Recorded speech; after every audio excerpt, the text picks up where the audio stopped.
Hi friends, Saturday రాత్రి మా ఇంట్లో టిఫిన్ వచ్చి మినపదోశ రోస్ట్ టేస్టీగా వేశారు.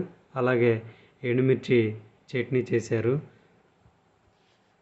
నేను టేస్ట్ చేస్తున్నాను.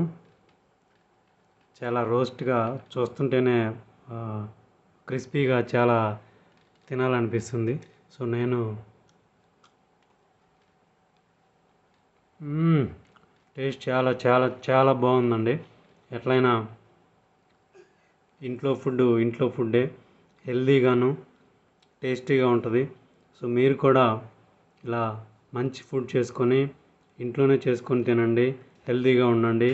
ముఖ్యంగా నా సబ్స్క్రైబర్స్కి, వ్యూవర్స్కి మీకు అందరికి కూడా థ్యాంక్ యూ. చాలా మంచి సపోర్ట్ ఇస్తున్నారు. ఈ వీడియో కూడా మీకు నచ్చితే లైక్ చేయండి, షేర్ చేయండి. ఇంకా నా ఛానల్ని సబ్స్క్రైబ్ చేసుకోమని కోరుతున్నాను. Thank you.